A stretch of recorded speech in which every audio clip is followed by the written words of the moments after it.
Right, you are here with Budget Pedal Chap, and we have got Ollie Miles, we've got Paul Mason. This is Fret Talk, episode number 4 now. Introduce yourself, guys.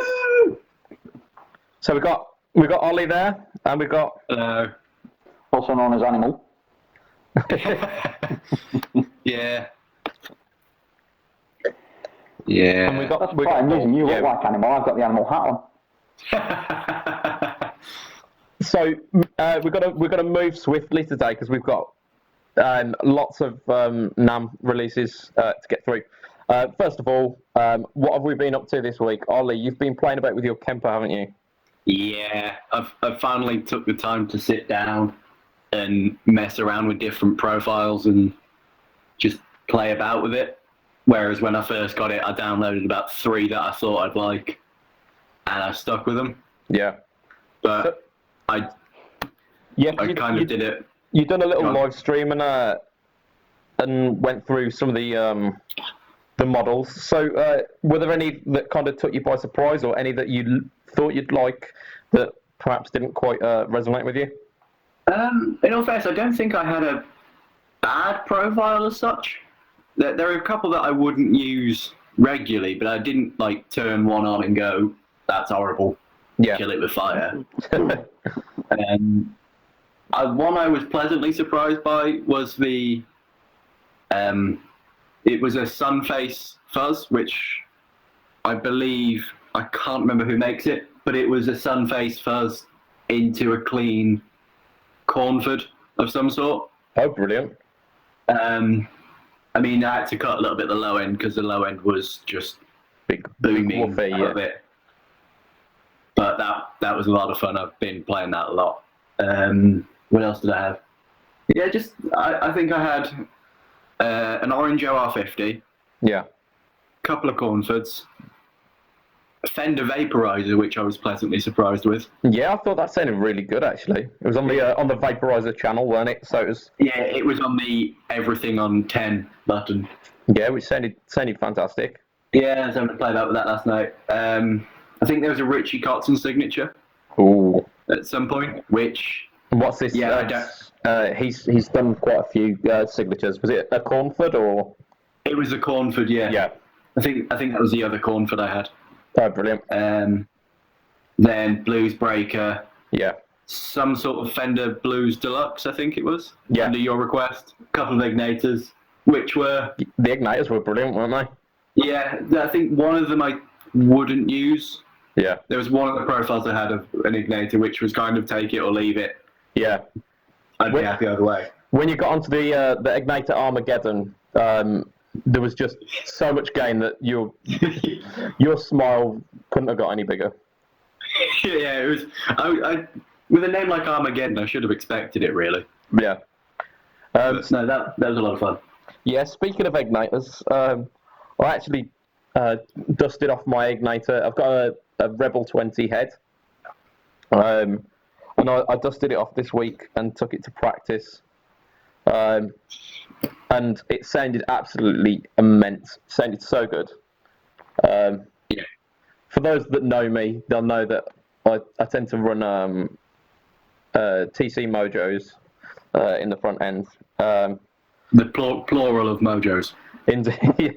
Well, I was running the Mojo into the Adverse Effects Honeybee that we talked about last time, and it was a beautiful kind of crunchy tone, and that was beautiful. Nice.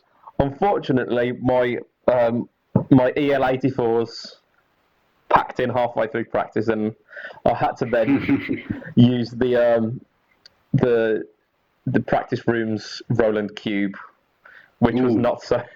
I mean, stepping from the Igniter to the Roland Cube it's undignified. I've had some few good tones out of a Roland Cube before. Yeah, I just found because I was using it as a pedal platform and not the tones on it itself. I found the jazz chorus setting was just too chimey and too bright. The tweed setting Just got a bit mushy in the mid-range, a bit like really kind of squashed and compressed sounding. But hey ho, and that brings me on to the fact that I did some Valve shopping this week because I thought if I've got to change the 84s, I might as well change the lot. And goddamn, Valves are expensive. Yeah, they are. I mean, as single units, not so much, but when you end up having to buy 7, Ooh, ouch. yeah. Yeah, I'm alright. I'm running a modular, so I've only got 112 AX7. Kemper, nothing. Yeah, I think.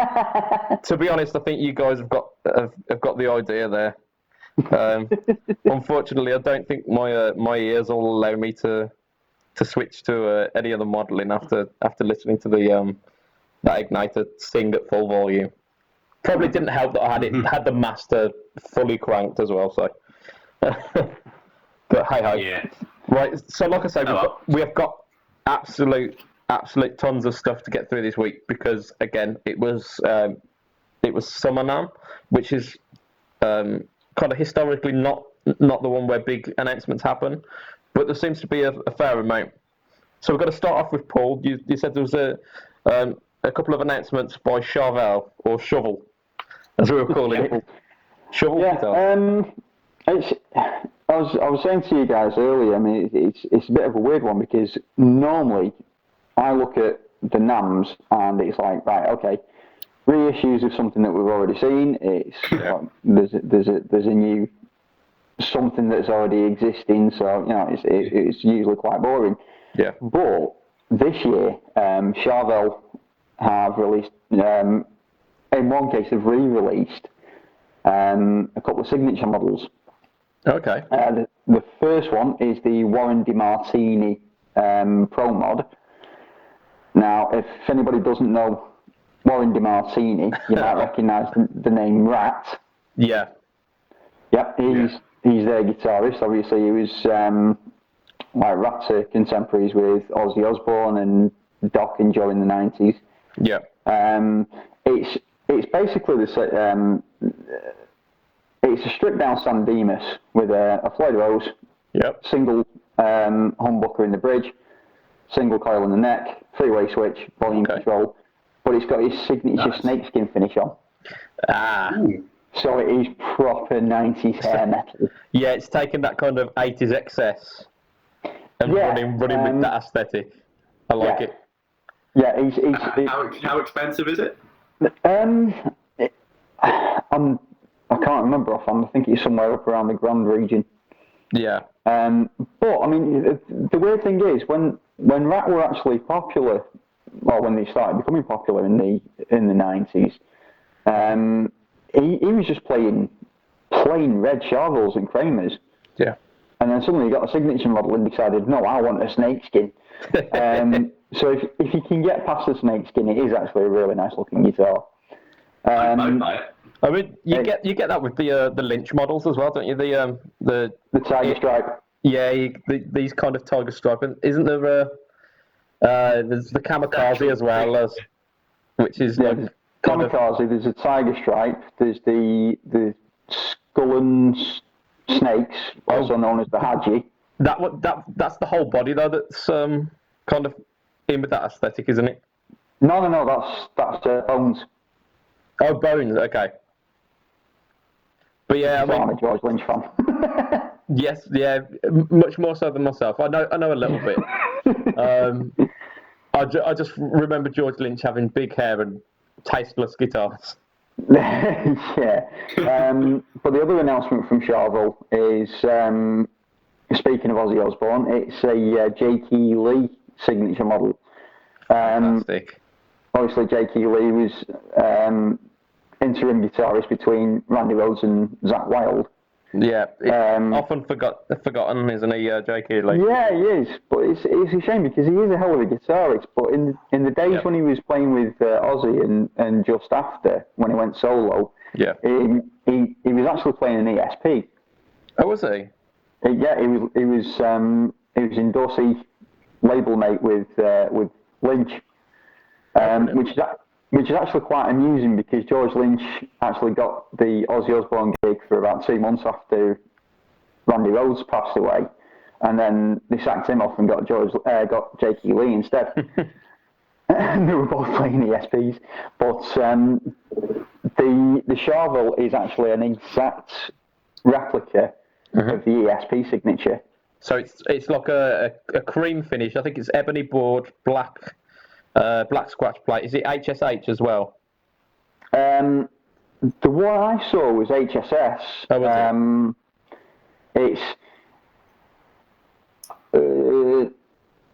it's got a straightforward, like straight fitted humbucker in the bridge. Yeah. But then the single coils, instead of being straight, they're sort of slanted at the same angle as a Strat's bridge pickup would be. Okay.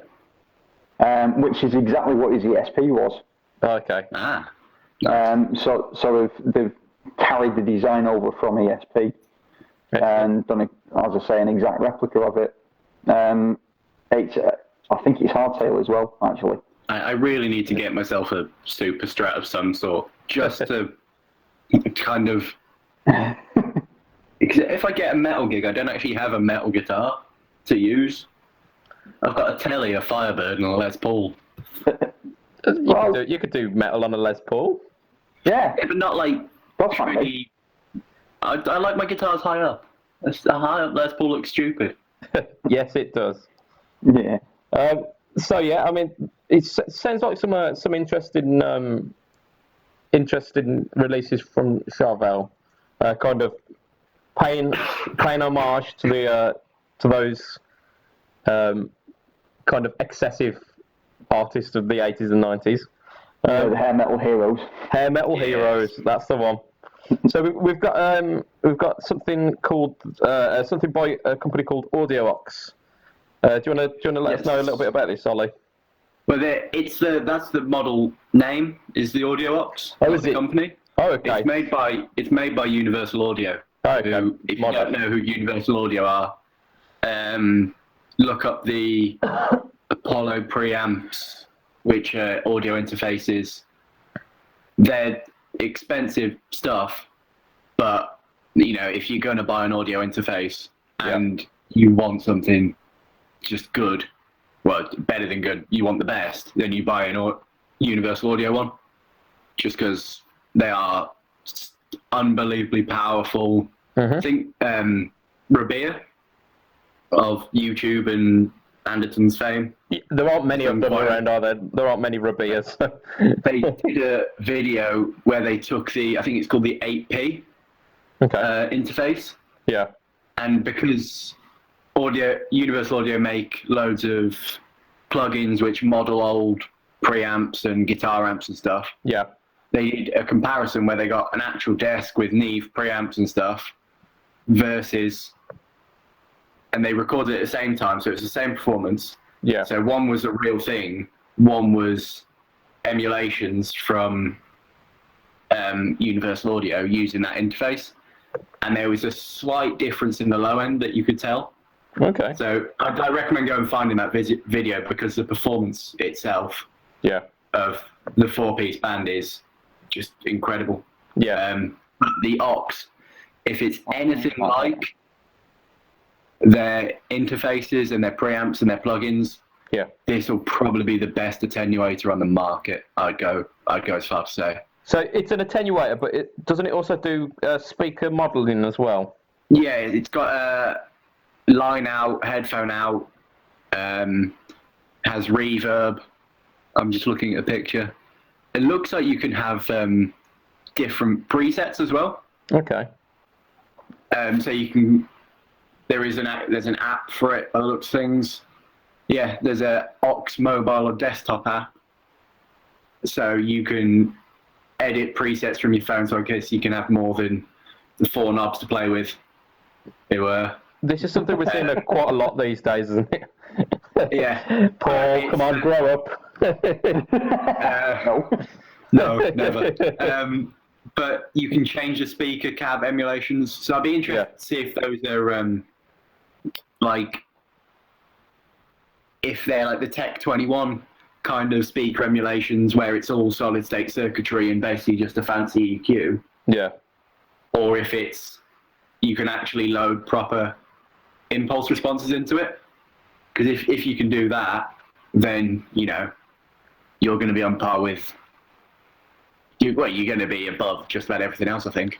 Yeah, I mean, it seems like it's an ideal studio tool, something to have kicking around for some It's I keep going Some- dark. good level recording without kind of disturbing your neighbours or. it's not cheap though. Is the only thing. Yeah. $1,300. Yeah, so So- I mean, we're talking at least $1,000 Yeah. British. But the thing with Universal Audio, even if you look at their 2 input interfaces, you're still looking like £600 for those. It's just the fact that their stuff is so high quality Yeah. and it's up there. It's not like if Focusrite made this kind of thing, that would probably come in at like £300 because of where their interfaces are. Yeah. This is kind of Yeah, we're talking that next level. yeah. If this is as good as the rest of their stuff, $1,300 is Yeah, it's the price you're gonna pay. yeah. It's got digital outputs. You can actually have silent practice. You can have a headphone out. Oh, So brilliant. if you've got a 100-watt plexi, then you live in a 1-bedroom flat. Yeah, you're not going to have somebody 3 streets away phoning the police on you. Yeah. You can just do that Yeah. instead. But I think it's going to be. I'm certainly interested to see when they release more details about it. Yeah, because it's just kind of the pre-release at the moment, isn't it? It's before we get any meat information. It's kind of those teasers at NAMM. Yeah, see if I can. Oh, I've actually found it on the Universal Audio website now. Okay, yeah, cool. So, it's got digital output. So it's got SPDIF, or however you want to pronounce it. I'm not even going to pretend to know what SPDIF means. S/P/DIF digital out. Okay. You get them on digital things. Usually happens with Thank you digital for clearing that one up, Ollie. Thank you for clearing that Yeah. All right. Okay. Yeah. Funny. one. Right. Wait. So yeah, Move on now. moving on. There's an announcement this week from Epiphone, and I honestly thought that Epiphone wouldn't be able to release anything that would make us speak so loudly about. But they've essentially released a melody maker. Yeah. In some pretty tasty colours. I think they've got black, a sunburst. They've got some bright colours as well. I think they've got like a bright yellow, some form of kind of pastel blue. I've not got them not got the pictures to hand, but I remember there being some quite kind of vintage, retro-looking vibes coming from it. And the thing that's been blowing people away, they've been quoting these as $99. So I mean, we're probably going to be seeing them at about £100 ish. I'd probably say they're probably going to be, unless they're adamant on the whole 99. Yeah. Like the number 99, the price. I reckon £120. Yeah, so kind of around that. Yeah. So Epi Les Pauls. I mean, quality-wise, we're probably going to be talking something along the region of the Special 2, which is bolt-on neck. Little bit cheaper construction, especially at that price point. You're probably talking some very cheap Chinese electronics. But just the look of these guitars, it's been divided opinions, but No, I'm not a fan. I'm not a fan of Gibson, so I personally, I'd say if I didn't have literally guitars coming out my ears, I'd probably put some money down for one of these. I reckon it'd be a great base for some modding. I've played a couple of the Special 2s over the years as well. They used to be really popular for students that I'd have.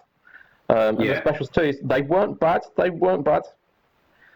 You could tell that there were some corners cut, but they were a solid kind of basis for kind of learning. And if you put some time and effort into them as well, you probably come up with a decent kind of backup guitar or just something to kick around the house with. Maybe even something you might want to gig.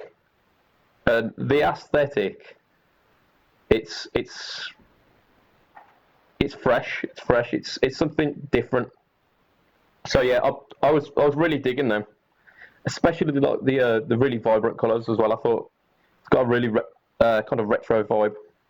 They've gone the Fender colour. Yeah. School of thought, really. And single coils as well. Single coils in a kind of single cut shaped instrument. I just think it's wrong calling it a Les Paul. That's the thing I can't get over.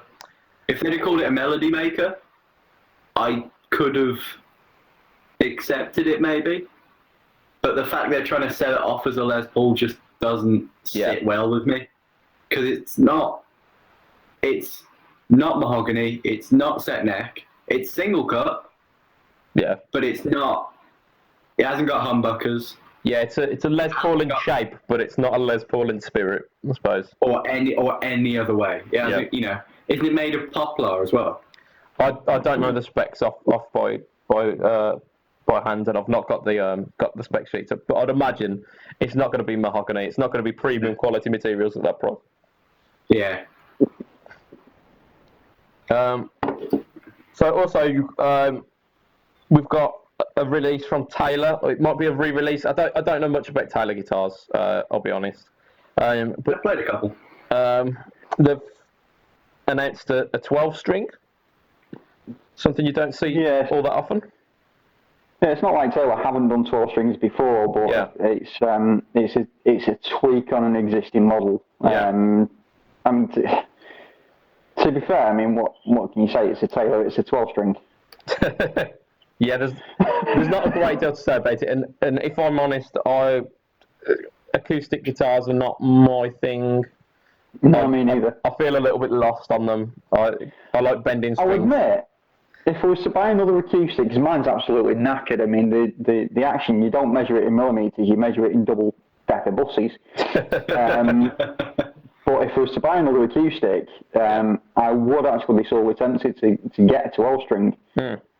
Whether I would go as far as to get a Taylor, I don't know, because acoustics just aren't that important to me. I've always been an electric guy. Yeah, I think that's a kind of running theme with a lot of us in the guitar community these days. You're either a kind of electric leady guy, or you're a bit of a strummer. And like I say, personally, I'm the guy who'll like to bend up on the tiny strings. So yeah, I mean, Taylor 12-string, good on them. Yeah. Again, nice one. Onwards. Yeah, just that. We've got some meaty releases from a certain company, which Ollie's going to walk us through. Are we on the argument now of where I see the point of this and you two don't? I'm going to try and sell this to you. Let's announce this and let's see if you can sell us this product. It's the Carbon Copy Deluxe from MXR. Okay. Which I've been waiting for something like this for years, because the only thing that stopped me from buying a carbon copy was the lack of tap tempo. Oh, okay, yeah. It's just sort of I like the sound of the carbon copy. Yeah. It's one of the classic delay pedals, isn't it? It's been around forever. It's one of these ones that if it's mentioning that a delay pedal sounds analog sounding, it's most likely going to be some form of copy of the carbon copy. Yeah. Carbon copy of a carbon copy. That's it. Yeah, basically. Carbon copy. Yeah. So this is essentially, it's a big carbon copy. It's a bit more expensive than you used to with carbon copies. Yeah. But I'll go through the specs and then reveal the price to you at the end. It's got 4 subdivisions for the tap tempo, and it's got a display so you can see what's on. It's got the usual controls plus a couple extra for the modulation. Okay, so just go back to the divisions. What have we got? We've got quarter notes. We've got. I'm guessing eighth notes as well. Yeah, dotted eighths. Yeah. Actually, it looks like it could be sixteenths. Looking at that, so it could be eighths, sixteenths, dotted eighths, and then triplets. Yeah, triplets was the one. Yeah. I'm sure I heard about triplets. Okay, it doesn't say on what the website I've got up, but yeah, I'm guessing. So the controls are mix. That's fairly obvious. Regen, which I'm guessing is the feedback. Yeah. It's standard to the normal carbon copy. Yeah. Delay, which is the speed. Yeah. And then speed and width for the modulation, which has its switch. So if you don't want any modulation, you can just bypass that. Okay. It's also got a bright button, so if you could never decide between the normal carbon copy and the carbon copy bright, you can now have both. Okay, You just press a button. Apparently, it doesn't say how many it's got, but there are presets, programmable presets. So, how does that work with an expression, an external foot switch? Sorry, or I'm not entirely sure. I mean, the only picture I've got is like a face down, like looking at it from above. So I can't see if there's any sort of MIDI or if there's any sort of foot switch. There's an expression out, which apparently can be used to control just about anything. An expression jack for external control of various functions, programmable presets, and more. Yeah. So okay, so we're assuming an external button. Yeah. For that. So if you're like me and you have a normal delay and a ridiculous delay, it's not going to be a bad purchase. Okay. It can go at line level or instrument level, so it could be that'd be nice in the studio as well if you want to mess with sounds that you've recorded. That's just about And how much are we talking, Ollie, for this wonderful piece of instrument? On the website I am on right now, it's £227. See, Go on. My take on that is it's good. The spec is good. Yeah. But MXR have left it way too late in the day to be doing that. Yeah. They've really missed the trick. 3 years ago, I think just about everyone would have one. Yeah. Whereas now, I mean, you've got an abundance of the likes of EHX. You've got the Bossy S3. You know, you've got all these options now that you don't really need a carbon copy deluxe unless you really want that. You know, it's literally a case of want more than need. Yeah. Because there's all sorts. I mean, and you have to really want it for 230 quid. That's I think you've hit the nail on the head, Paul. You've hit the nail on the head for me anyway. I think JHS make one. Is it Summit Panther, isn't it? Yeah, the pink something like that. Yeah, so you've got that. You've got, if you want to go more, you've got the Walrus Audio. Is it Walrus Audio Bellwether delay? Yeah. You've got just about everything makes one. If you don't want a big pedal, all the flashbacks do it. Yeah. I think they're just a little bit late to the party with this one. Yeah. Yeah. It could. I mean, it could. I really hope it goes down well because it looks like it's going to be a good pedal, and if it holds up to the carbon copy name, then it'll go really well. But it's just a case of, do people still want it? Yeah, I think that's what's happening here. I think they're banking on the good name of the carbon copy and the kind of brand loyalty that's built up for those people to go for that. But I'm thinking at 230 odd quid. Yeah, you don't have to add too much more to get up to the DD500. Yeah, which is every kind of delay you want, MIDI and. Yeah, I mean it's bells and whistles, isn't it? Yeah, there's Strymons for that sort of price as well, or Strymons, whatever they're called. Strymons, yeah. I mean you're pushing more towards the to 500 mark for the It's Strymon. 350 for the basic. Is it 350 for the basic Strymons now? I don't know. I mean, Right. being the budget pedal chap, it's something that I don't tend to look at too often. That's a bit like me. I'm really not sort of pedal gear oriented at all. So shall I go over have a bit of a, just kind of cover the rest of the... Yeah, I mean, MXR have got some. I mean, it's not just now, but recently they've brought out some really interesting pedals. Yeah, I'll just finish up with that carbon copy and just say, when I first saw it, I was super excited about it because of the kind of the brand of the carbon copy.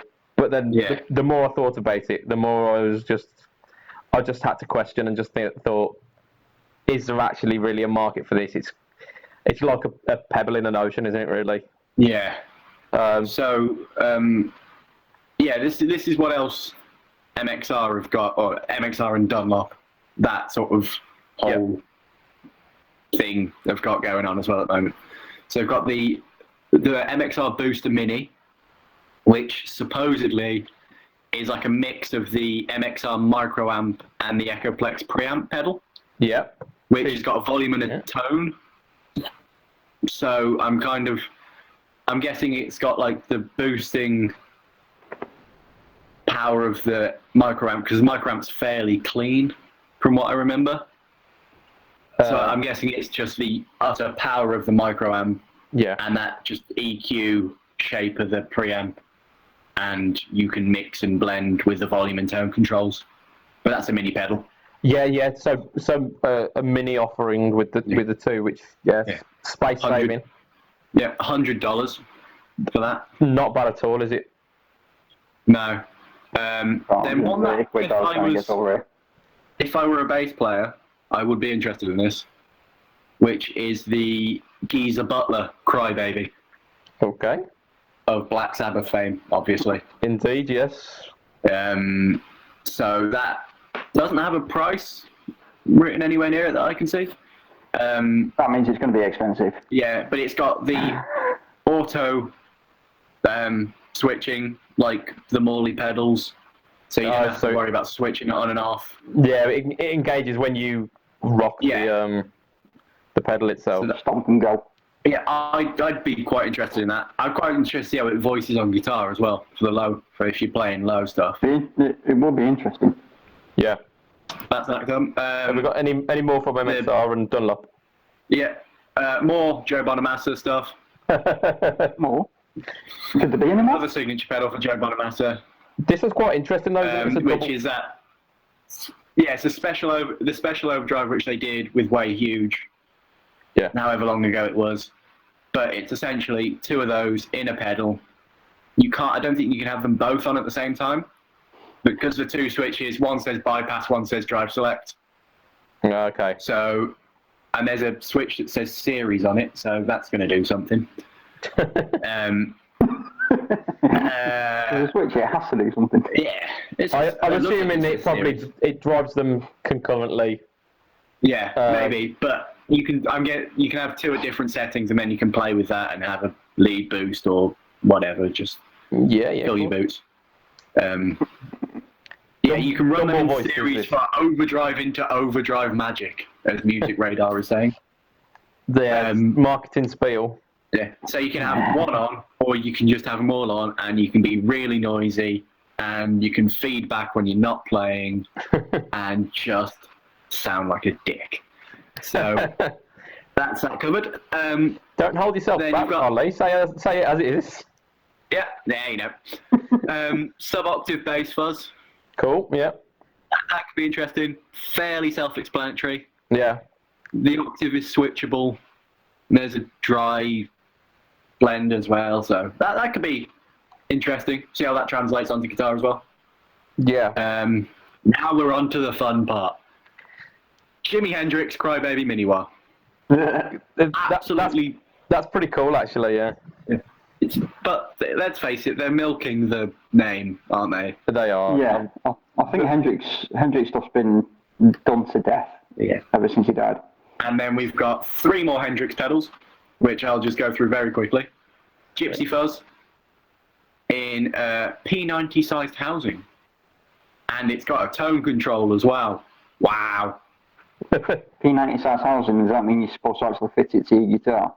It's. I don't know. So there's the kind of MXR style boxes. Yeah, right. Yeah, just the standard size pedal. I don't know why they had to advertise it like that. But I quite like the fact that in the description it says including an all new tone control for sonic fine tuning. It's because It's got a tone control. well, a lot of the original fuzzies used to be volume and fuzz essentially. So, or volume and sustain or something along those lines. So, Yeah. But I'm that assuming was marketing hype at its best. yeah. Now Right with then. added tone control. For if you want extra tone, Univibe Chorus Vibrato pedal, Jimi Hendrix one. Classic Jimi Hendrix. Yeah. So phasey, chorusy, Leslie sounding goodness according to this. General whooshy sounding Yeah. goodness. Yeah. With modern features such as a status LED, true bypass switching, and a 9-volt power jack. Wow. They are pushing these modern features, aren't they? Wow, yeah. I think it's called scraping the barrel a little bit. Yeah. And then the fuzz face distortion, which there's nothing. It still says modern features. It does that again. Yeah. But it's volume, fuzz, a picture of Mickey Mouse on the front. Yeah, I mean, they're being affectionately known as the Mickey Mouse pedals, aren't they? Because you've got two giant black knobs on the front, and then Jimi Hendrix's face kind of just underneath. So Yeah. it looks very very Mickey Mouse. The Mickey Mouse range. But that's Dunlop done for. That's quite a lot for them for some of them. That's, Yeah, I'm sure I'd heard that they did another couple of Hendrix fuzzies in that range, but we'll leave it there anyway for them lot. Yeah, it's just that's what I've got up on this website. So Yeah. if there's more, then blame Music Radar. Just kind of springboarding off that, just to kind of wrap up MXR, because this isn't Summer NAMM news, but it's kind of recent. They did another couple of mini pedals. They did the Phase 95 or something last year. Ah, yes, that which- looks really cool. Yeah, I mean, it seems to answer a lot of the problems that certain people had with the original Phase 90 or the Phase 45. It has the Phase 90, Phase 45 switch, and it has the script versions as well. And not so long back, they brought out the Dynacomp Mini as well, with again some switching options. They brought out a few mini pedals. Yeah. So I still really want that reverb pedal. they are knocking it out of the park with some of the releases, some of the MIDI pedal releases. Some of those seem to have missed the mark a bit, though. I mean, Yeah, I'm not sure that the Hendrix ones will make too much of a dent in the already saturated market, especially with the amount of fuzzies kicking around these days. so many fuzz face clones and big muff clones and Yeah, I mean, you just got to look to the boutique market, and you see every man and his dog has got some form of fuzz out. So I mean, the DIY market as well. If you go on something like the DIY pedal things and all the kits, yeah, most of the kits on that website are varying fuzzes, the different kind of big muffs, the different fuzz faces. yeah. Actually, I nearly bought a Joe Bonamassa fuzz face kit because I really like the sound of it, but didn't want to spend 200 quid or whatever it is. Yeah, I mean, so I hear. I mean, I've got no experience in pedal design or building myself, but I hear that the fuzz circuits are quite simple. In fact, Yeah. I remember seeing something on Facebook, a fuzz circuit that fits on a keyring, like a little PCB. That's got two little jacks on it. It's like a little keyring fuzz. Nice. So yeah, I mean, can we see those making their way to next year and people still talking about them? We'll have to find out.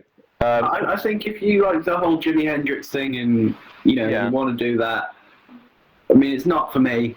Yeah. But if you do like it, and it's the whole Jimi Hendrix thing, and you want a picture of Mickey Mouse on your pedalboard and all that, then I mean they'll sell for people like that. It's a bit like the carbon copy. Yeah. It's going to be that name that sells it. Yeah. It's going to be the Jimi Hendrix. It's going to be the Jimi Hendrix name on it that sells it. Yeah. If they just came out saying, "Look, a fuzz face in a normal box," everyone would have gone, "Well done. Just go and buy a DIY kit for like half the price." Yeah. Yeah, I reckon we'll have to see anyway. We'll see see what time tells us. We've got some Fender releases, and Paul, you've got a lot of the info on this, so take it away.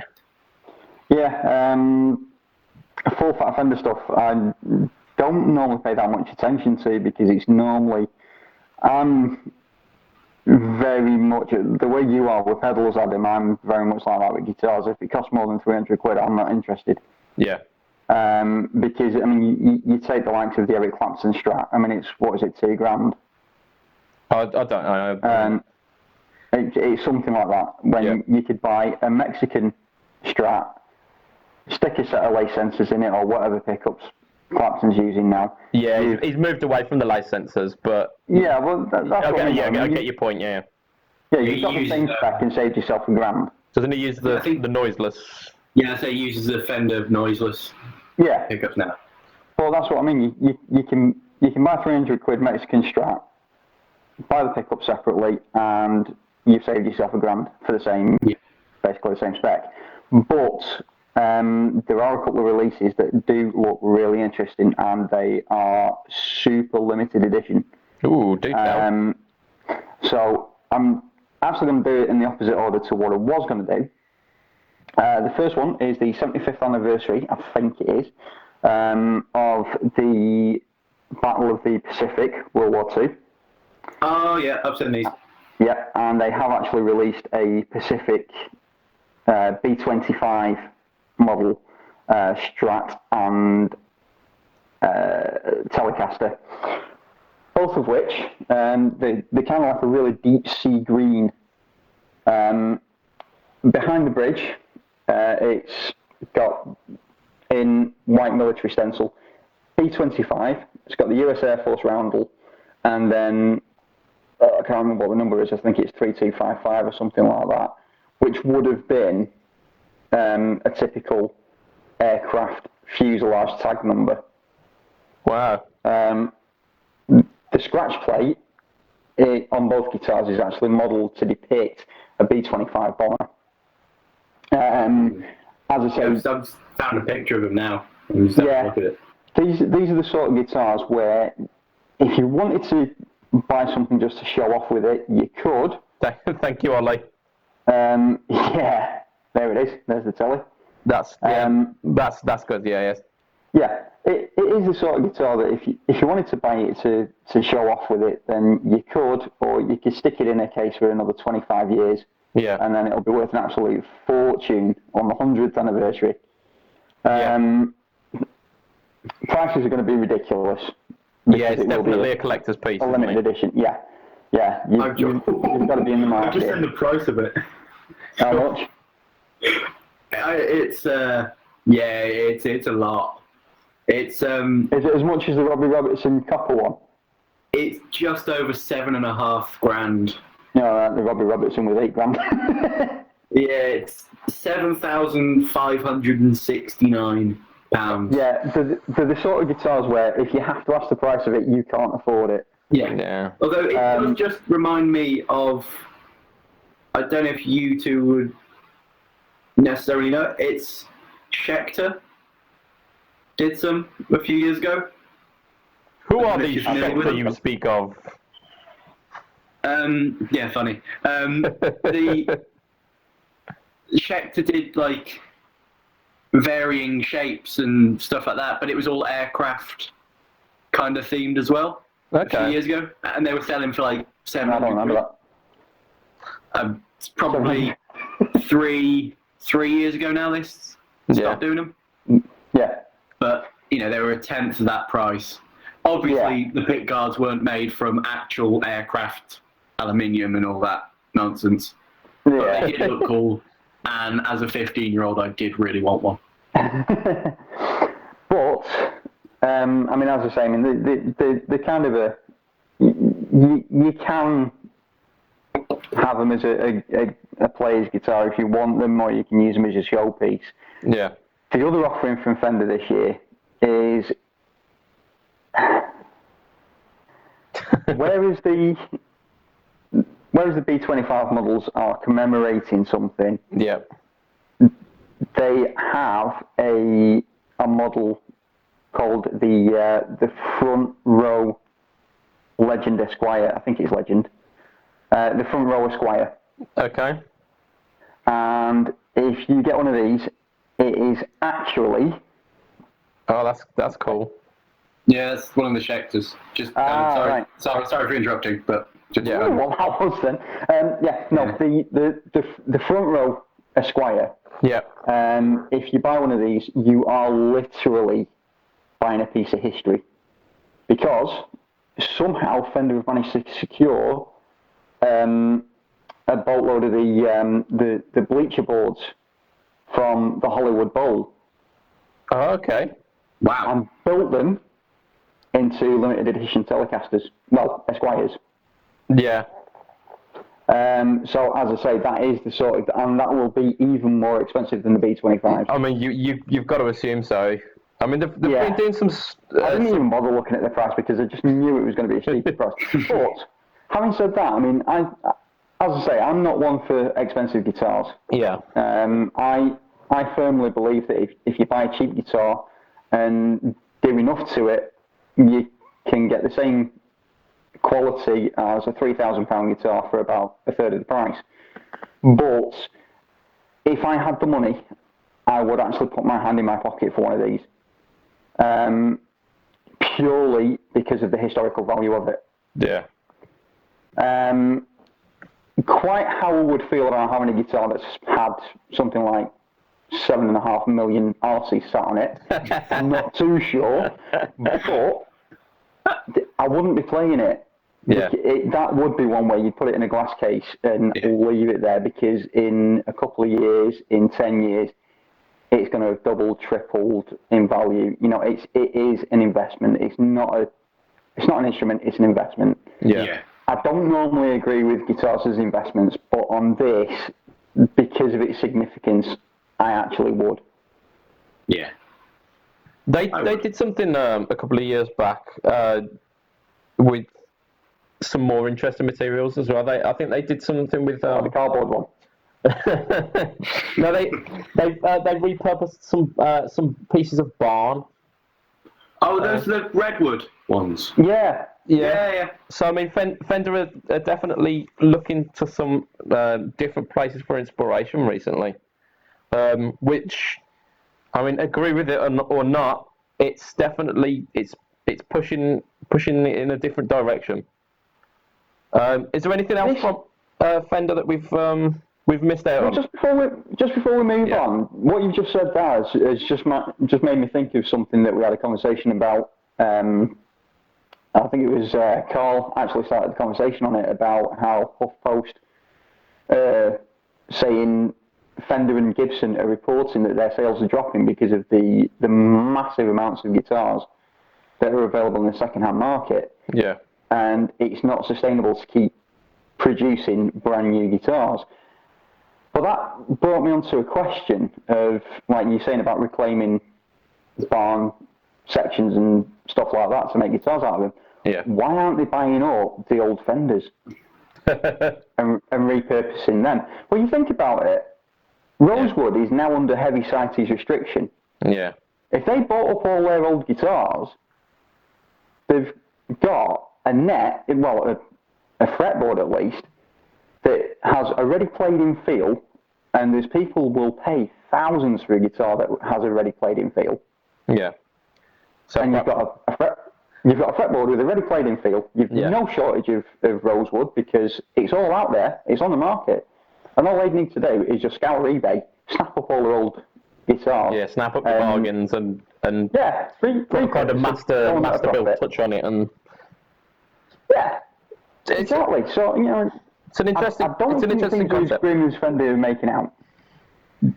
I think if you start to see this within the next couple of years, you've got a case there for perhaps some financial comeback. Compensation. That's it. Right, just looking towards the time and thinking if we're going to get all of this wonderful stuff in, we've got to move on. So we've got. Was there anything more from Fender? Sorry. Yes, there is. They've reissued a hardtail bullet Squire Strat. Yes, yeah. Which I think they stopped doing the hardtail for a while, but they've reissued it now. Yeah. Which I've always thought having a hardtail option has been quite important, and Fender phased it out on a lot of the ranges. Yeah. I think they made a big mistake in doing that. All right, they might not sell anywhere near as many as they do with the Trem, but it's important to have that option. Yeah, it's especially at that kind of price range, the bullets, the Squire bullets being kind of very low down the Squire catalogue. Having a hardtail just kind of takes out any of the issues that you get with the Trem. The Trems at that price point, you sort of breathe on them and they go out of tune. Yeah, I mean, you find people who want to turn those instruments into players, they usually slam the Trem down anyway. Yeah. Just looking at my notes, I've got there's a Radiohead signature. It's a white Strat. It's apparently made in Mexico, so MIM production. It's got some upgraded pickups. I don't know what it's got in it. I think it's got some form of Seymour Duncan, maybe like a hot rail or something in the bridge. But it's also got a sustainer pickup in it. They are asking somewhere near $1,000 for this instrument. What are we thinking, Ollie? Is it the? Just a quick question. Do you know which sustainer is in it? I believe it's the Sustainiac, but I don't hold me against that one. Okay. Well, it's one of those. Whose signature is it? As far as I've heard, it's Radiohead. Yeah, but I don't know who. It's not going to be Tom York because he's, as far as I'm aware, he's a telly guy, but he mainly plays acoustic. So I wouldn't. Yeah. I want to say, is the other guitarist called Ed or something like that? Johnny Greenwood. There were three in Radiohead, I believe. No, right, yeah. Well, if it was Johnny Greenwood, then it wouldn't be one that they'd sell very easily because his were absolutely effing mental. One of his Telecasters actually got nicked, and why anybody nicked it, I will never know because you just couldn't play it. Because from the 12th fret down, it was double fretted. From the 12th fret up, it was fretless. What the hell? Why would you steal that? Let's see if I can find the name. A little bit of history. So this signature, we're talking. Ed O'Brien. Ed O'Brien. Oh, yeah. Yeah. Okay, yeah, it's him. So yeah, we've got a name to the guitar. My issue, and this kind of circles back to something that we did last week actually.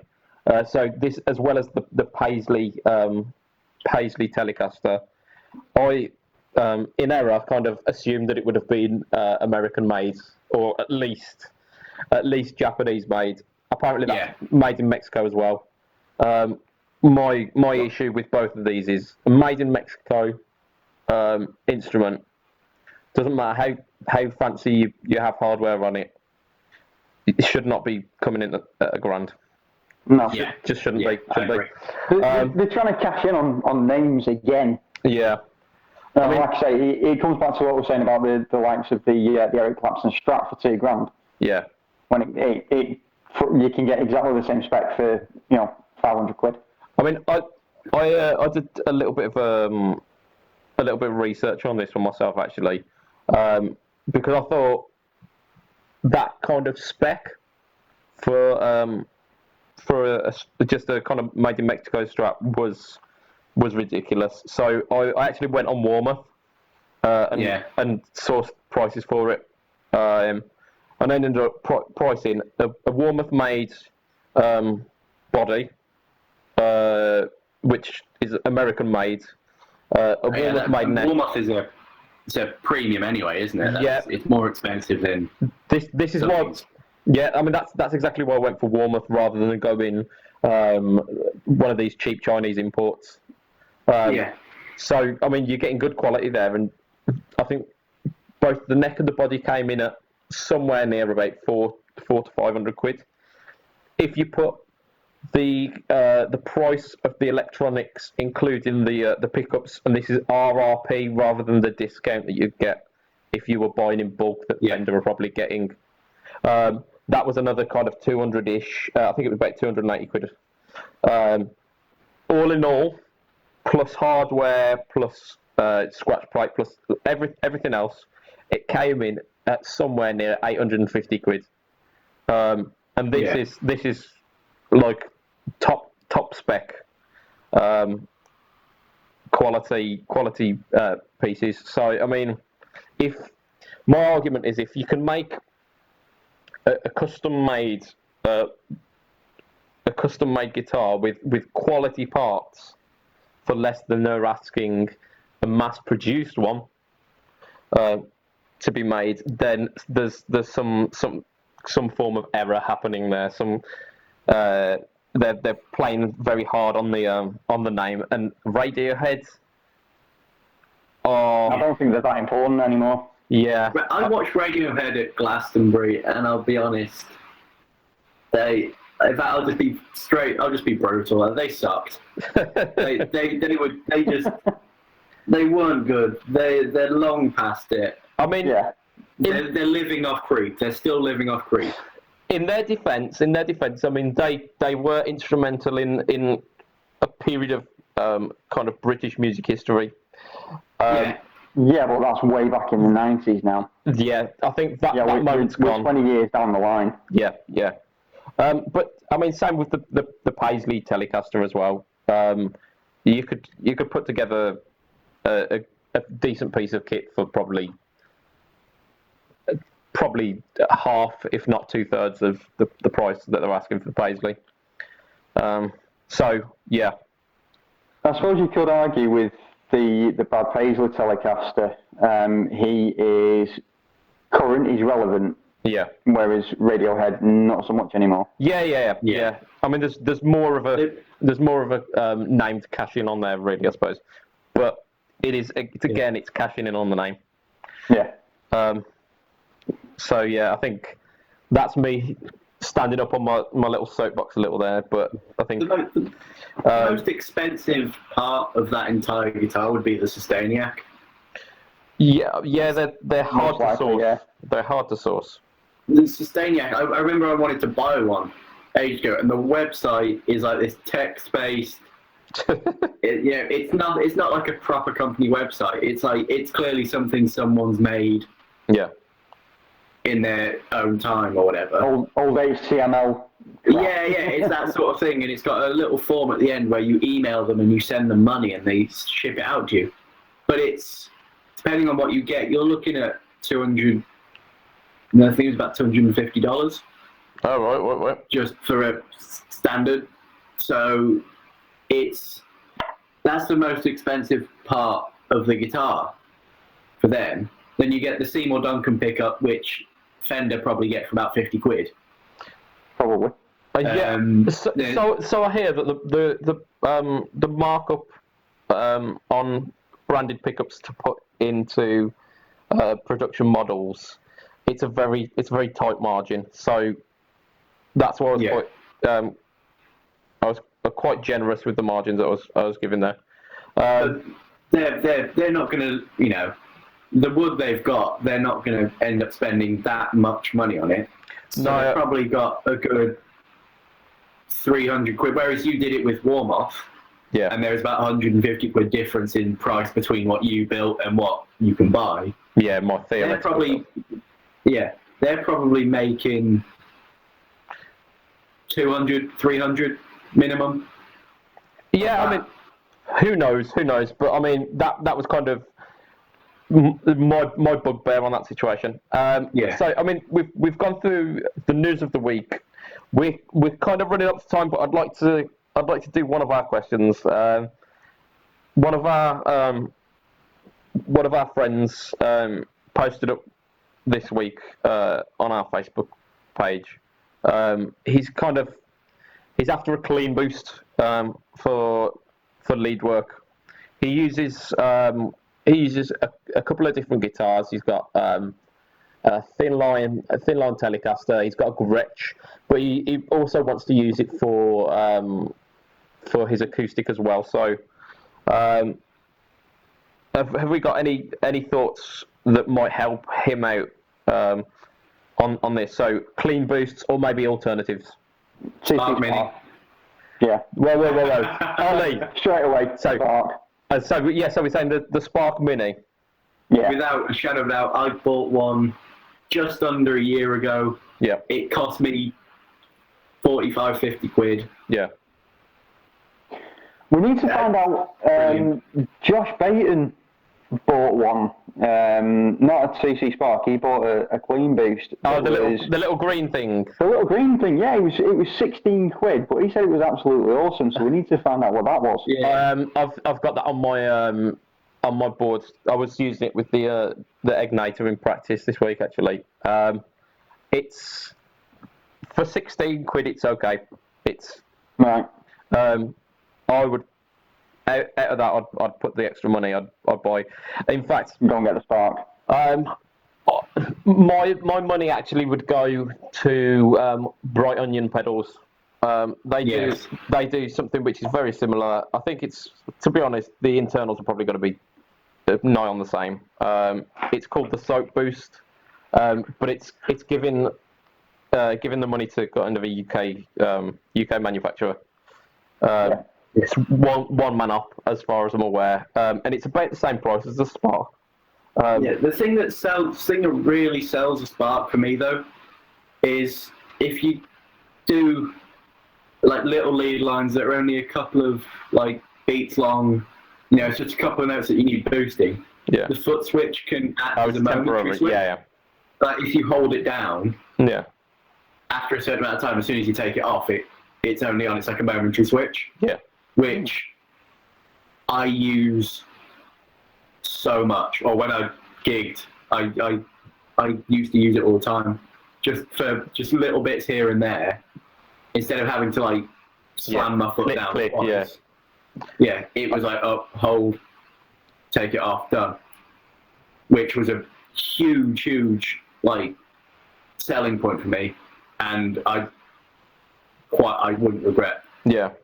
No, I don't regret buying it. It's I mean, brilliant. The thing with TCs, they really do think about the player and the features that players will need, which is why I've got a pedal board almost full of them for when I teach, because I mean I can get just tons and tons of sounds out of it, and they really are the chameleon of the pedal world.